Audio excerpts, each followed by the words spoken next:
it's Jessica here from Three Rivers Homestead, and today I'm following up on some videos I did last year. So if you've been around here for a while, you know that last year, almost exactly a year ago, we began our beekeeping adventure here on the homestead for the very first time. And it was something we were very nervous about doing because, I don't know, we'd had equipment sitting out in the garage for probably 2 years and we just never pulled the plug on getting the bees. It just seemed very intimidating. You hear a lot about people losing hives over the winter, and we live in Ohio here where it gets rather cold, and so I just, I guess I was nervous about failing, and that prevented me from even getting started.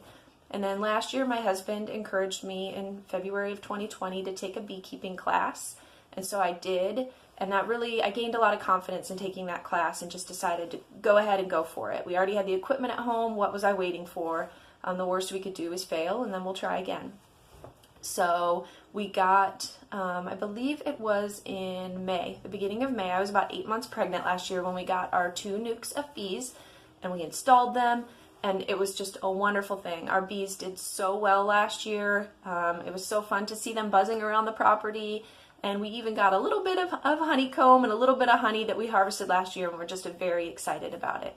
And then we set them up and prepared them for the winter, and we were just hoping for the best.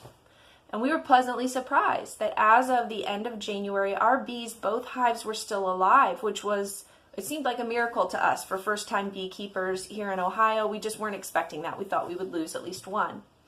But the weather in January was also unseasonably warm, and I guess it caused the queen to start laying and the little cluster to kind of spread out, and then February rolled around, and we had 3 weeks, I believe, of below freezing temperatures, and the bees didn't make it. And I was very sad, you know.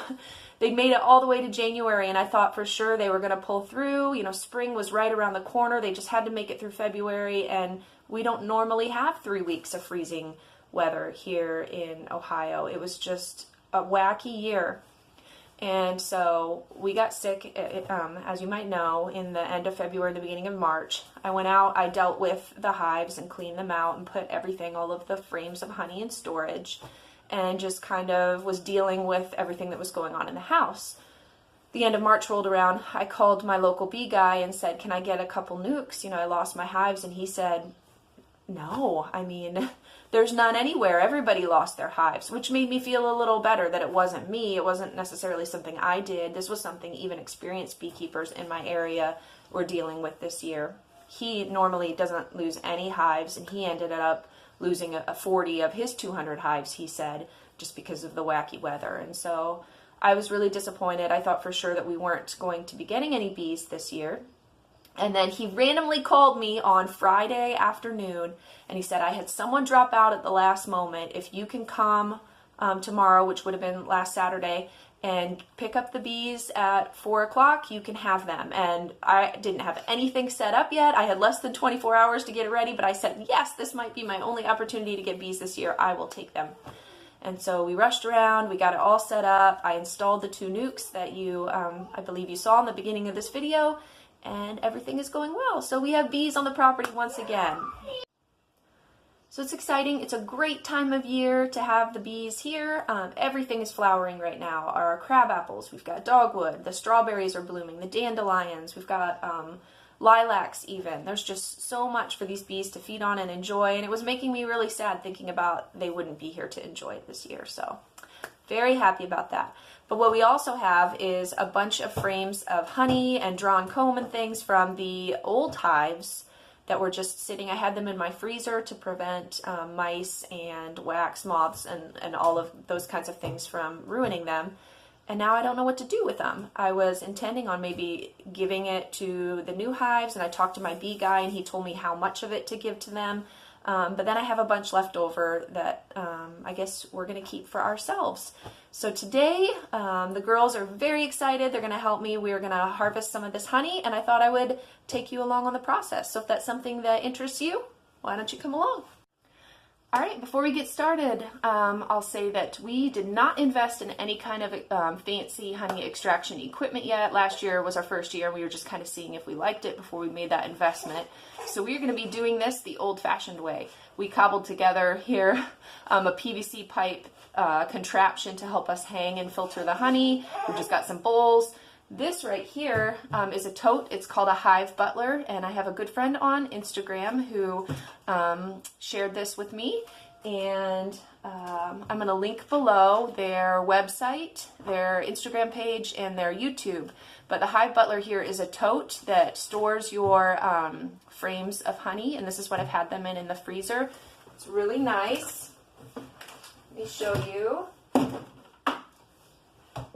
So all of my frames just fit in there nicely. This is great if you're trapping swarms, if you have to transport bees places. It's really nice. It comes with a solid lid, it comes with a vented lid, and this is wonderful. And she's a friend of mine and said that all of my followers can get 10% off of the Hive Butlers right now. So I will leave the information in the description below. If you use the code 3rivers, you can get that 10% off. So we're using it today to hold our honey frames that we're going to be processing. So, girls, are you guys ready? Yeah. Let's harvest some honey here. So here's our setup. We've got these frames full of honey. I've got 2 beautiful helpers here that are going to help me. And we are going to extract the honey from them into this bowl. And then we're going to use the scoop. And then Gracie sewed me a little hanging bag here that is going, we're going to put the comb and the honey up here. It'll filter out and drip in here. We just used some old PVC pipe that we had in the garage to make this, and I think it's going to work out nicely. You girls ready? Yeah. Let's get to it.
So we've got our girls hard at work. Gracie is scraping off the honeycomb, doing a wonderful job. And once we get it in the bowl, then Elizabeth is helping me ladle it up into our little contraption we made.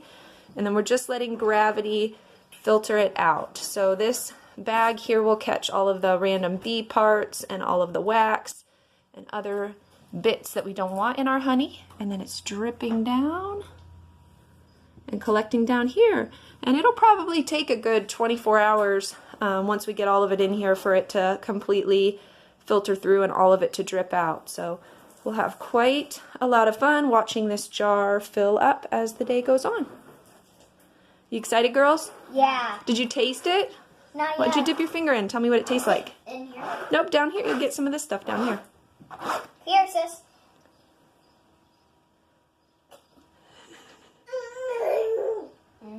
What does it taste like? Gracie, did you taste it? I want to taste some.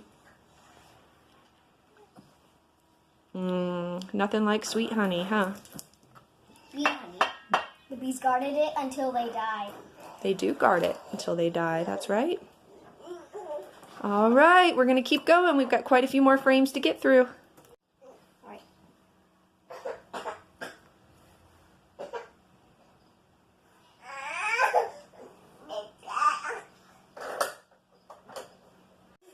Okay, we made it through 2 frames. We got those scraped off, and our little bag is just about full, so we're going to have to let gravity do its thing and filter some of that out.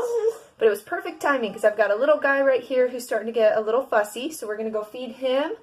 I'm going to check in with all the other kids and make sure their school goals are coming along well. Oh no! And we got to make this guy happy. What do you think, Benji? So you're too young for honey. Babies can't have honey till they're a year old. A few more months, right? He'll be 10 months old here in about a week. Yes.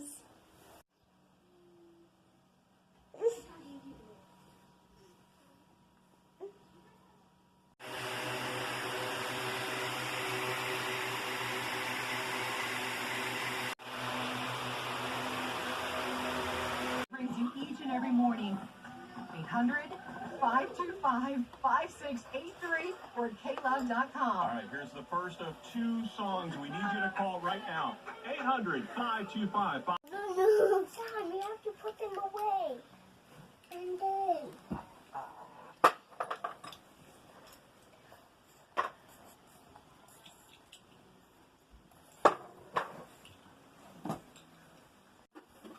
Wait, which one's done?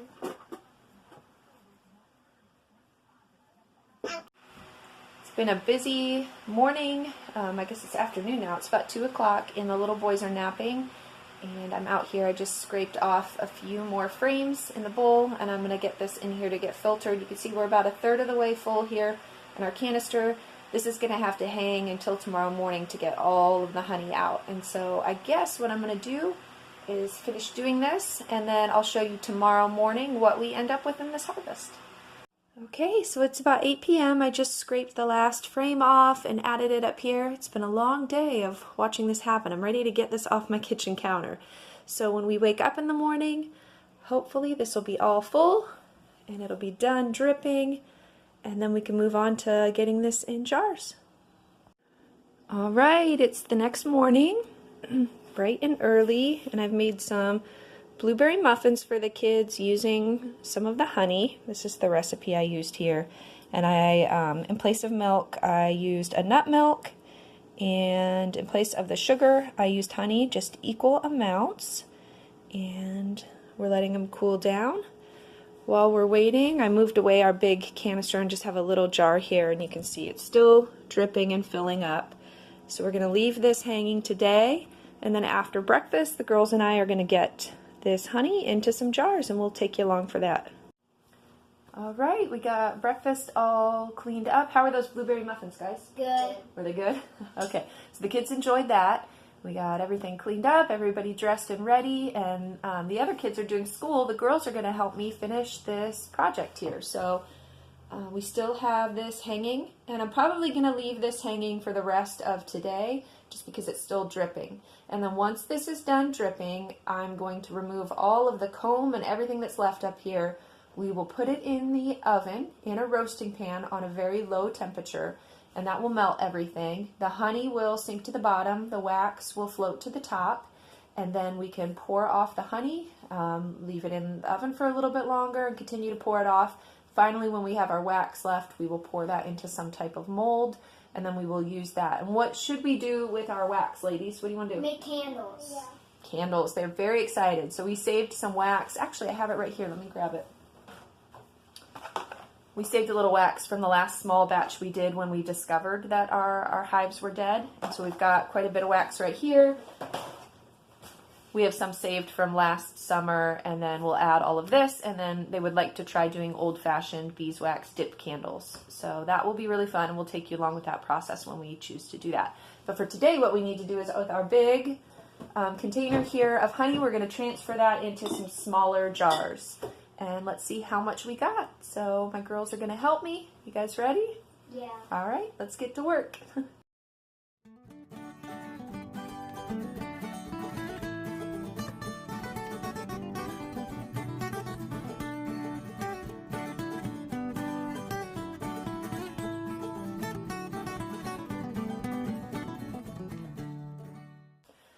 All right, my busy little bees here helped me get this into jars, and we ended up with 7.5 quarts of honey from what we strained out in the last 24 hours. It's continuing to drip over there, so I'm assuming we're going to have 8 quarts or a full 2 gallons before we're done, and that is really exciting. There's probably going to be even more though, because I noticed in the bottom of our Hive Butler, the frames that we had cleared that then we set back in the Butler were still dripping a little bit, and there's a layer of honey in the bottom of that we're probably going to filter out. If we add that to the gallon that we had harvested when the hives first died about a month ago, we did this. We're over 3 gallons of honey, which is very exciting for us. We love honey. As you can see, my little bees back here are just having fun. Are you enjoying yourself? Mm-hmm. They're having fun cleaning up all of the equipment that we use to store the honey. But anyways, we love honey in our house. Not only is it tasty and we like to eat it, I put it in my tea every day. We're going to bake with it, use it as a sugar replacer here now that we have a lot of it. But honey is just so healthy for you. It is antimicrobial and antiseptic. It helps with wound cleaning and healing burns and things like that. So if we get a little cut, sometimes we'll just put a little raw honey on top of that, and that will help heal it. It's great for your heart, honey is. It's good for coughs. If the children have a cough, sometimes I'll just make them a tea with a lot of that raw honey.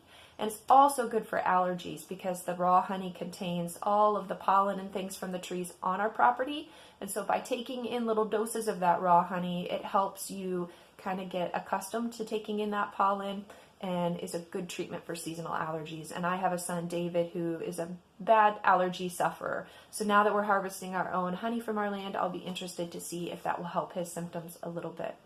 So honey is just a superfood. It's wonderful, and I'm so grateful for this gift that we've been blessed with here. And I'm just praying that our bees that we got this year will do much better than the last set. So thank goodness for second chances. That's what life's all about. If at first you don't succeed, you try again. So now it is the middle of April, and we are expecting to get 3 to 5 inches of snow. We were going from 60 to 70 degree temperatures in the last few weeks to we are going to be getting 3 to 5 inches of snow, and in the next 48 hours it's going to drop to 26 degrees overnight. So all of the beautiful blossoms on our trees are about to die if I don't go out and do something. My strawberries are, those blossoms are going to die. So I've got a busy day ahead of me of planning to protect a lot of my plant life that's growing out there. I'm also going to have to do something probably to insulate my bees and to protect them from this little cold snap. And then after 48 hours, it'll be over, and hopefully spring is here and we can get on with our lives. So anyways, I hope your day is blessed, and look forward to talking to you again soon. Bye, friends. Say bye. Bye. Bye.